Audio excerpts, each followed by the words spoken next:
Jean-Pierre Coutron alors est le président de la fédération Addiction qui regroupe tous les intervenants en toxicomanie, ce qu'on appelait la toxicomanie. Voilà. On appelle tout autrement. Ça t'expliquera sans doute. Pierre Chapard, pareil, a été le président d'Act Up Paris, toute une période pendant 2 ans, de 2009 à 2011. Et actuellement, tu es président de Psychoactive, coordinateur du réseau français de réduction des risques. Il a été, je crois, avant tout ça, quand tu étais membre de ASUD.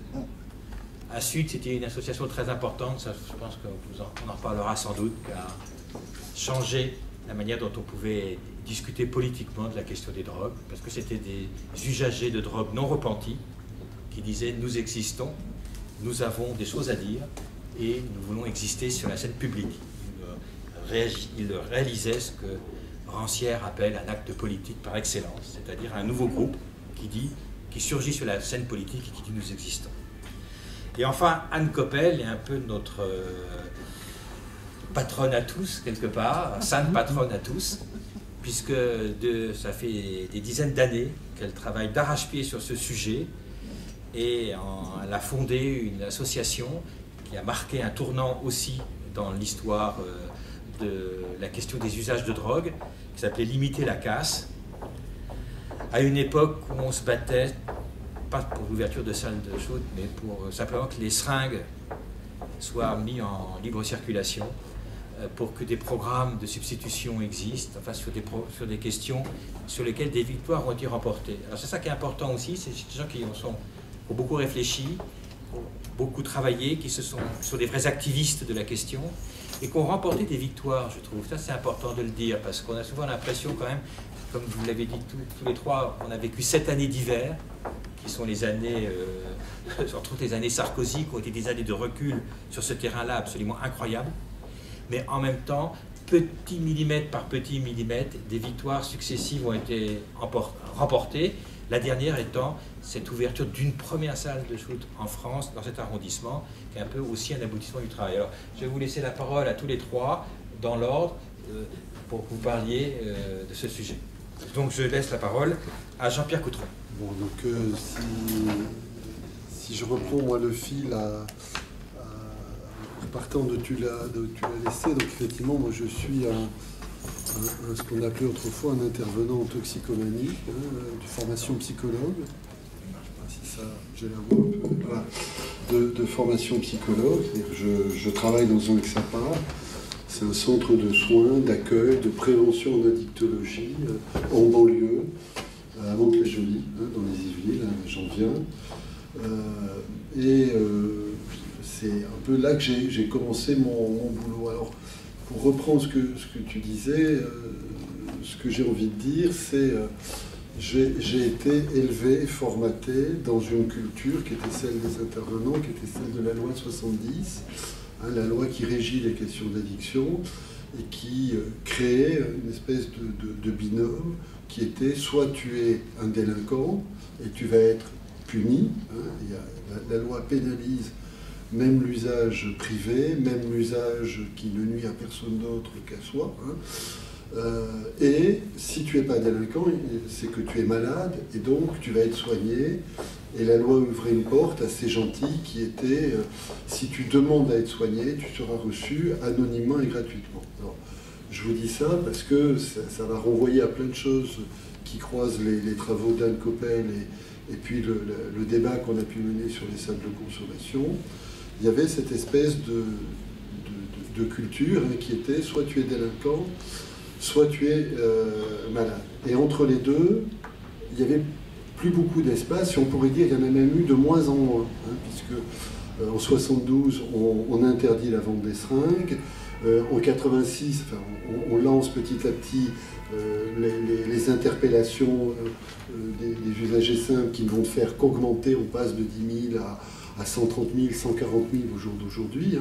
Et puis, par exemple, il y a une date qui n'est pas inintéressante. En 86, c'est Jacques Chirac, qui n'est pas le pire de nos hommes politiques sur ces questions-là, qui est Premier ministre et qui dit à Chalandon, ça ne fonctionne pas, cette histoire, il faut créer des soins qui soient obligés. Et il va même, il dirait par exemple, en 86, il a un projet de loi d'ouvrir des milliers de places de prison, hein, dans lequel on mettrait les usagers, de donner des milliers de places à un centre qui s'appelle le Patriarche. On est très loin de la salle de consommation, en disant on va les obliger à aller là.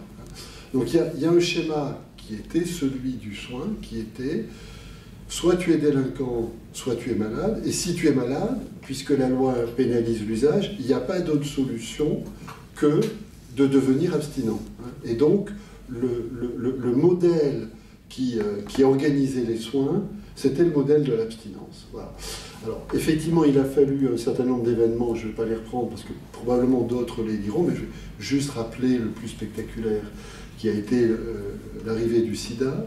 Il a fallu que des acteurs hors du champ professionnel, hein, Anne le décrit très bien dans ses travaux, notamment les acteurs de la médecine humanitaire, MDM, hein, et puis ce que tu évoquais, c'est-à-dire des regroupements d'usagers, ACT UP, ASUD, on pourrait dire AIDS, qui sont les trois mouvements, se mettent en révolte autour des années SIDA pour dire c'est pas possible, il faut donner d'autres possibilités, et l'autre possibilité qui va être donnée, elle va être apportée par la réduction des risques. Et donc, pour les professionnels dont je suis, de cette génération, il va falloir démonter un système qui est soit tu es malade, soit tu es délinquant, et dire finalement, on peut faire des choses intéressantes avec toi si tu te présentes à nous comme étant un usager qui veut simplement diminuer les risques et diminuer les conséquences négatives pour lui et pour ses environnements de l'usage. Alors ça paraît aujourd'hui une banalité, ça n'est pas pour tout le monde, hein, mais ça paraît quand même une banalité, et à partir de là, on va commencer notre façon de... On va changer notre façon de penser, y compris le soin. On va commencer à se dire, finalement, on peut accompagner les personnes vers quelque chose qui serait un usage de plus en plus contrôlé, qui diminuerait pour eux une partie des risques, peut-être pas la totalité, hein, mais voilà, est-ce qu'on peut diminuer la totalité des risques? Si on écoute les hygiénistes de la médecine, dès le premier verre d'alcool, on augmente ses chances de cancer. Bon, sans faire de mauvais jeu de mots, si vous écoutez un certain nombre d'écrivains, dès la première gorgée de bière, vous sollicitez un certain nombre, une expérience de plaisir. Donc voilà, si à trop vouloir éradiquer complètement tous les risques, est-ce qu'on n'est pas dans quelque chose qui est inconscient, qui n'est pas adapté, hein? Et donc, un raisonnement va se mettre en place qui est comment on peut petit à petit faire exister d'autres solutions que celles qui contraignent à l'abstinence. Alors, pour aller très vite, il y a les mesures qui ont été exemplaires, l'échange de seringues, on a rétabli la possibilité de récupérer des seringues, hein, et on a vu tout de suite les résultats positifs. Les traitements de substitution, ça c'était extraordinaire, parce que le traitement de substitution, c'était d'un seul coup presque légaliser une substance qui la veille encore était considérée comme un stupéfiant. Une autre façon de travailler qui était aller vers l'outreach, c'est-à-dire se dire on ne va pas attendre qu'ils viennent vers nous, mais on va se déplacer vers eux avec des propositions. Et moi, quand je suis ensuite, j'ai grandi, alors j'avais été d'abord un simple psycho, j'écoutais de temps en temps Madame Coppel qui nous tapait sur la tête en disant changez un peu vos logiciels. On disait oui, on va les changer. Alors, on avait l'impression de les changer énormément, et nous renvoyaient le trimestre d'après. Il n'y a que ça qui a bougé, alors on dit oui, on va changer un peu plus. Et puis un jour, je me suis retrouvé président de la Fédération Addiction. Alors, c'est vrai que les traitements de substitution, pour moi, c'était évident, c'est-à-dire donner un médicament dont le but n'est pas de soigner l'addiction, ça j'ai jamais cru, je ne pense pas que l'addiction soit qu'une maladie, je pense que c'est un comportement social, mais était au moins de soulager le manque et du coup de permettre à la personne de reprendre une vie dans la société et de voir ce qu'elle a envie de faire. L'échange de seringues, ça paraissait évident vu ce qui s'était passé au niveau du sida. Mais quand je suis arrivé, par exemple, ça a beaucoup fait rire Pierre, moi j'étais de ceux qui disaient une salle de consommation, il ne faut quand même pas pousser le bouchon trop loin. Voilà. Donc un jour, Chapard, qui était à l'époque à Sud, à ACT UP, ainsi de suite, m'appelle et dit écoute, voilà, au niveau de la fédération, vous avez pas mal bougé, mais on voudrait lancer une action qui serait une action sur les salles de consommation. Pourquoi? Parce que dans certains endroits, si on veut continuer à faire la réduction des risques, il faut aller vers cette solution-là. C'est-à-dire qu'il faut rencontrer ce type d'usagers avec ce type de proposition qui leur convient. Alors, une partie du boulot, ça s'est passé entre nous, ça a été de dire pourquoi pas. Donc, il y a d'abord une relation entre nous, hein, on avait appris à se faire confiance sur d'autres choses. J'écoute, si vous êtes 3-4 à me le dire, pourquoi pas, hein. Et puis après, ça a été tout ce que le livre écrit, mais peut-être là je vais passer la parole à Pierre, ça a été petit à petit de se mettre en mouvement autour de cette idée qui paraissait anachronique, mais qui est finalement, on peut renouveler le geste de la réduction des risques qu'il y avait au moment du sida en disant, eh bien pour les personnes qui en ont besoin, on va vous retrouver autour de ce que l'usage a de plus scandaleux quand on ne connaît pas, qui est l'acte de consommation. Alors je dirais simplement, et je terminerai là-dessus, que dans le binôme, mon rôle, ça a été ensuite petit à petit de faire le même chemin aux adhérents de la fédération. La fédération, elle a une caractéristique, c'est qu'elle fédère des gens qui viennent de 3 domaines différents, qui ont été des domaines qui ont longtemps été en guerre. On ne fédère pas la totalité des acteurs, mais on fédère, il y a à peu près 900 adhérents, institutions et autres qui sont membres de la fédération. Pour vous donner une idée, sur les 130 CARUD, qui sont les trucs de réduction des risques, il y a 90 CARUD qui sont adhérents de la fédération, mais j'ai aussi dans mes adhérents des gens qui font de la prévention, qui ont passé leur vie à faire de la prévention et qui ont passé leur vie à essayer de donner une éducation qui ferait qu'on n'aurait pas envie d'aller vers les drogues. Et je terminerai juste sur cette anecdote. Quand on a monté la salle de consommation, on fêtait les 30 ans de l'association d'avant qui s'appelait la Ligue. Et donc on avait installé, c'était Pierre qui était venu avec Jean-Louis, avec d'autres, on avait installé la salle de consommation à la Cité des Sciences, pas loin d'ici, qu'on avait loué pour les 30 ans. Et on avait fait un grand espace d'exposition. Et dans l'espace d'exposition, il y avait ce qu'on appelle des familles d'accueil. C'est-à-dire que ce sont des paysans. Hein, je suis un petit-fils de paysan, donc j'aime bien les paysans. Ce sont des paysans. Là, ils venaient des Alpes. Hein, ils reçoivent un toxico tous les 6 mois, qu'ils mettent au boulot à la ferme, en l'accompagnant vers le sevrage. Alors, autant vous dire que le moment où je leur ai dit, écoutez, de l'autre côté du hall, si vous voulez qu'on aille ensemble, il y a le dernier outil qu'on aime mettre en place, il y a une salle de consommation. Il y a eu comme ça des rencontres qui étaient un peu fortes, mais qui étaient, je crois, une des choses intéressantes dans cette histoire, c'était que ces personnes qui jusqu'à présent s'étaient complètement ignorées, commencent à dire, ben, finalement, si, presque de façon utopique, et ce n'est pas une obligation, si un jour je veux qu'ils viennent chez moi faire cette partie du trajet, peut-être faut-il qu'il ait commencé celui-ci en passant par la salle de consommation. Voilà. Donc mon boulot, après, ça a été de faire suivre à tous ces professionnels différents cette logique et de leur faire le même chemin. Ce qui est absolument intéressant, c'est qu'il avait fallu une dizaine d'années à Anne pour nous faire le chemin de la méthadone et de l'échange de seringues. Pour la salle de consommation, je n'ai pas eu à user beaucoup de salive, et ça s'est fait en 3-4 mois, majoritairement, l'ensemble des adhérents étaient derrière. Voilà, pour ce que moi je pouvais dire, sans faire trop long. Bonjour, moi il y a très longtemps j'ai été prof de maths, mais maintenant je suis ce qu'on appelle un activiste de la politique des drogues, c'est-à-dire quelqu'un qui transforme sa colère en acte politique. Et c'est comme ça que, notamment, j'ai été président d'Act Up de 2009 à 2011, Act Up qui est vraiment pour moi le symbole de cet acte politique, avec notamment leur slogan « Colère égale action ». Je suis aussi un usager de la génération d'après-Sida, c'est-à-dire que je n'ai pas connu les années 80 à être en manque, à courir après les seringues, à me contaminer par le sida ou par l'hépatite C. Et j'ai eu une vie beaucoup plus facile avec tous les produits, et notamment les produits de substitution. J'ai par contre vécu ce que tu appelais les 7 ans d'hiver, c'est-à-dire en 2002, l'arrivée de la droite au pouvoir, qui va remettre en cause beaucoup de la politique de réduction des risques. La politique de réduction des risques, en gros, elle a progressé jusqu'en 2000-2002. Elle a vaincu le sida, puisqu'on passe de 95, il y a 30% des personnes qui se contaminaient étaient des usagers de drogue, à 2002, c'était moins de 3% des usagers. Arrivé en 2002, Sarkozy va remettre la tolérance zéro au centre et mettre la réduction des risques de côté. c'est-à-dire ne plus lui permettre de progresser, la bloquer dans un petit coin, et une politique qui n'innove pas est une politique morte. Et c'est pour ça qu'en 2009, la colère de quelques-uns va nous monter au nez en disant ça fait 7 ans qu'on régresse, plus personne ne parle de réduction des risques, le mot usage est redevenu complètement tabou, il faut faire quelque chose.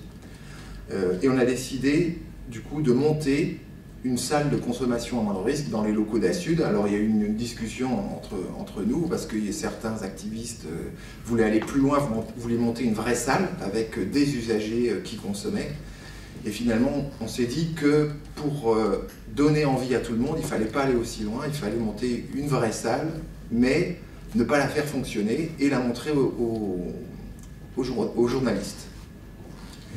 Et ça a été un énorme succès avec beaucoup de presse, ce qui a permis de redynamiser complètement le champ de la réduction des risques, qui a permis d'engager vraiment la fédération, elle était déjà, mais de finir d'engager la Fédération Addiction dans la réduction des risques.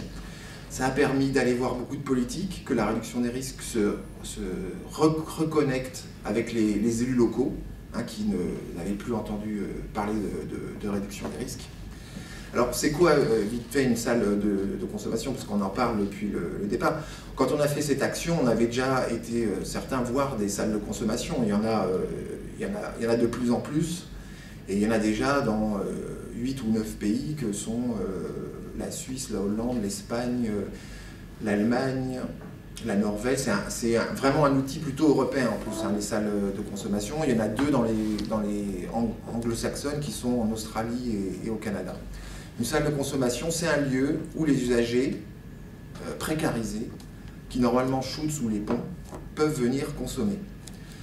Mais pas n'importe comment, il y a des règles, et ils peuvent surtout venir rencontrer des professionnels du soin et de la réduction des risques, et c'est ça qui est intéressant. C'est-à-dire que ces salles de consommation, c'est pas qu'un lieu où les usagers peuvent venir consommer, c'est aussi un lieu où ils peuvent rencontrer les professionnels et avoir accès aux soins. Et c'est beaucoup là-dessus qu'on a axé notre message politique, parce que c'est ça aussi la réduction des risques, c'est pas que faciliter la consommation des usagers, mais c'est aussi pouvoir donner accès aux soins aux usagers. Puisque c'est des usagers qui sont très précarisés dans le 10e, qui n'ont plus accès aux soins, qui sont vraiment en bout de course, qui sont... oui, mince. La précarisation. Ouais, la précarisation. Ouais, bon, j'ai un blanc.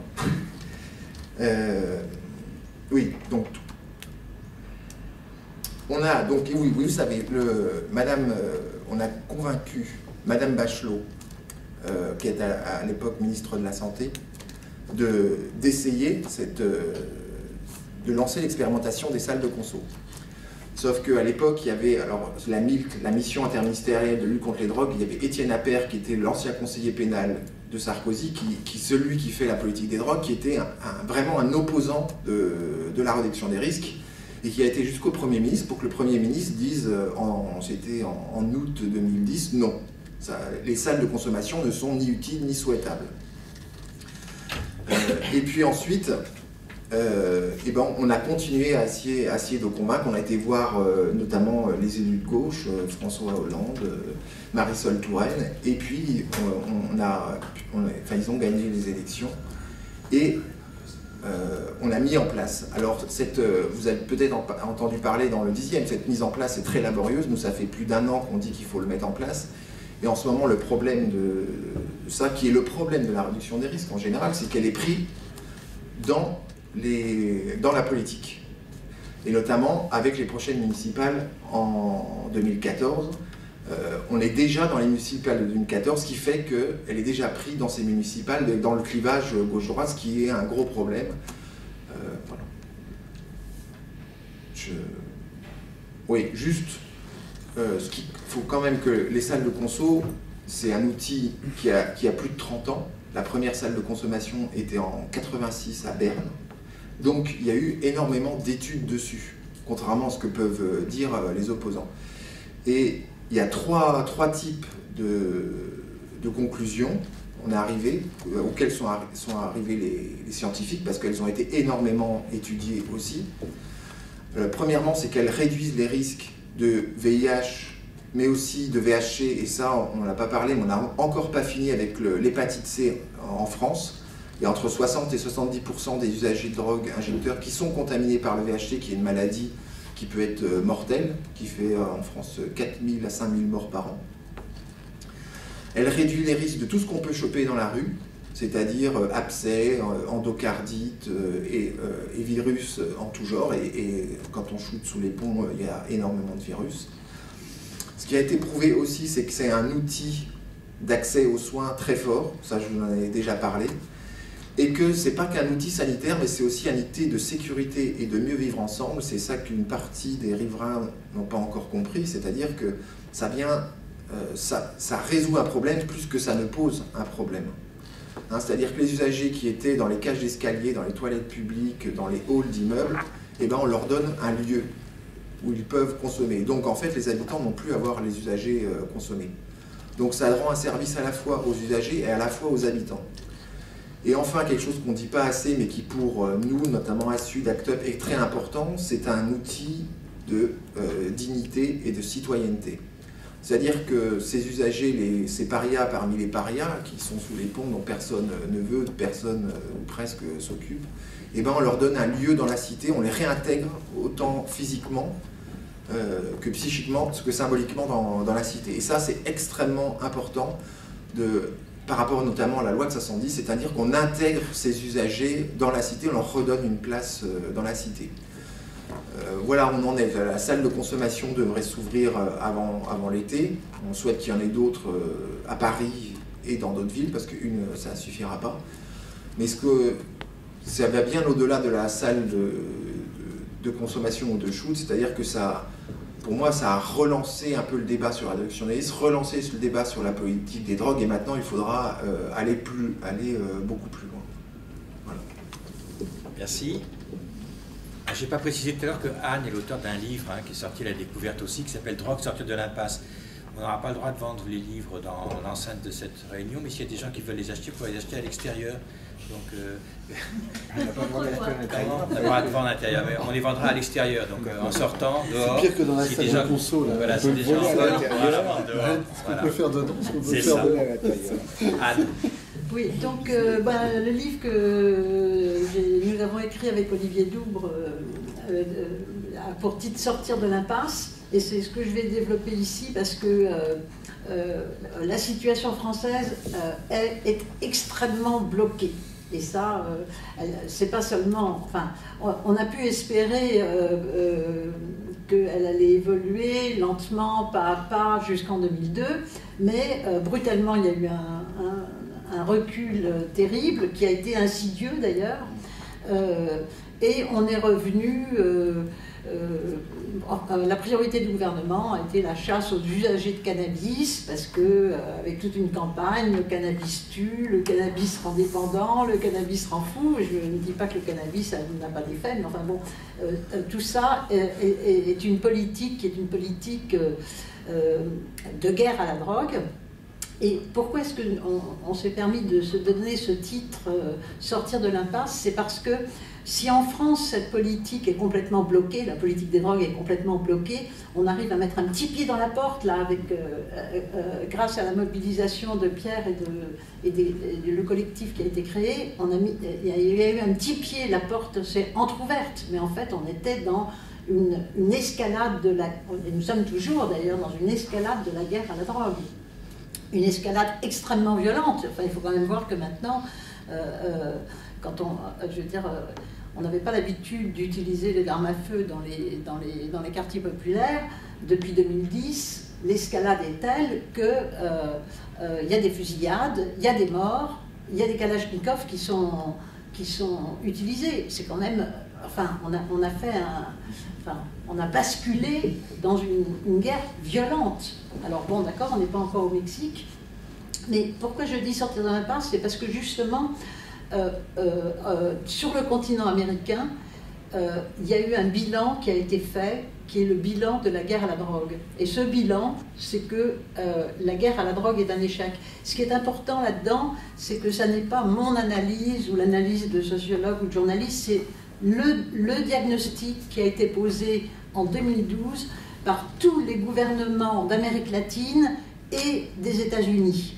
Tous ont été d'accord pour reconnaître que la guerre à la drogue a échoué. Alors il faut savoir qu'aux États-Unis, elle a été menée à un point extrême parce que la politique de tolérance zéro que Sarkozy a mis en place et qu'on n'a toujours pas supprimé, hein, avec les peines systématiques qui s'appellent les peines planchées, cette politique-là aux États-Unis, elle a donné 2 millions d'incarcérations par an, au total 31 millions pendant 25 ans. Et ça continue, même si Obama en a reconnu l'échec.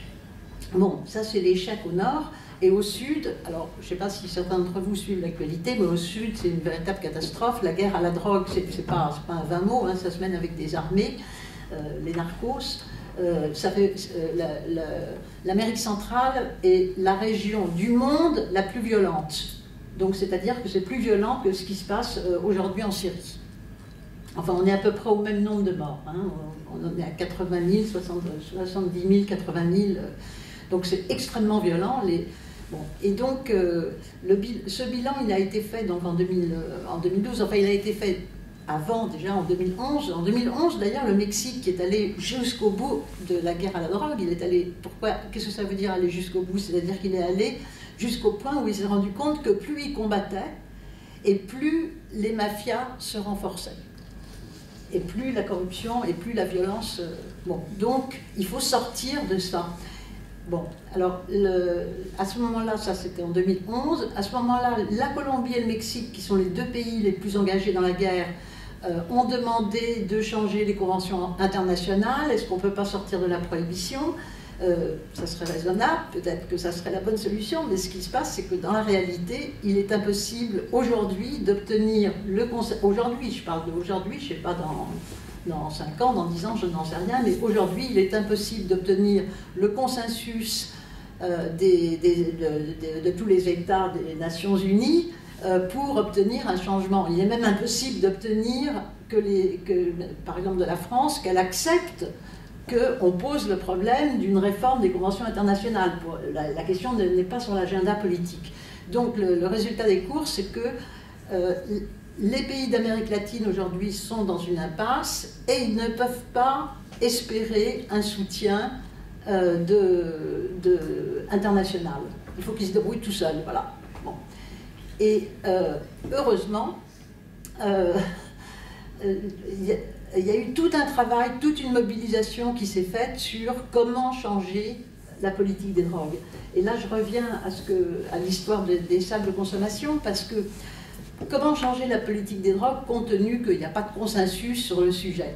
Donc, il y a eu une commission sur les politiques des drogues qui a réuni des experts, qui a réuni aussi d'anciens présidents, mais qui en fait sert aujourd'hui à orienter la politique des drogues en Amérique latine. Là, en Amérique latine, on suit ces recommandations. Et la démarche est la suivante, c'est qu'il y a un certain nombre d'acquis, il y a des actions dont on connaît l'efficacité. On sait que les gens meurent moins quand ils sont sous traitement de substitution. On sait qu'ils se contaminent moins quand ça c'est du côté de la santé, hein, donc il y a des acquis du côté de la santé, et les salles de consommation en font partie, parce que ce soit les salles de consommation ou les distributions de seringues, il a fallu faire la démonstration que c'était utile parce que ça allait à l'encontre de l'idée qu'il faut éradiquer les drogues. Hein, ça allait à l'encontre de la prohibition. Vous distribuez une seringue, c'est quand même un problème si vous interdisez aux gens de s'en servir.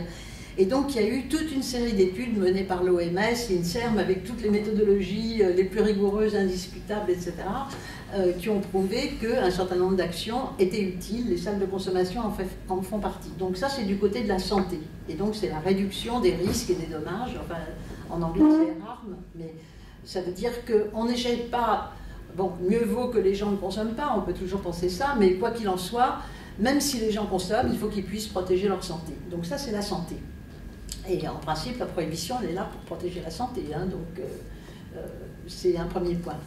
Maintenant, le problème qui se pose en Amérique latine, il y a des problèmes de santé qui se posent en Amérique latine, et d'ailleurs la Commission mondiale préconise toutes les mesures de santé dont l'efficacité a été prouvée, mais l'impasse, c'est un pas supplémentaire.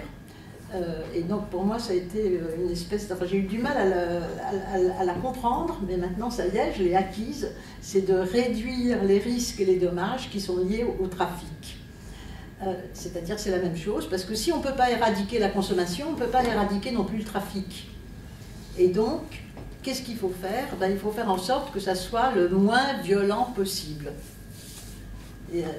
Il faut faire en sorte que l'objectif, dans la santé, l'objectif c'est la protection de la santé, et pour ce qui concerne le trafic, il faut que ça soit la sécurité des gens qui soit la priorité, et non pas la lutte contre le cannabis. Voilà. C'est quand même plus grave d'utiliser des kalachnikovs que de vendre du cannabis. Donc quand il y a des ventes de cannabis qui se font sans violence, ça n'est pas une priorité de la police.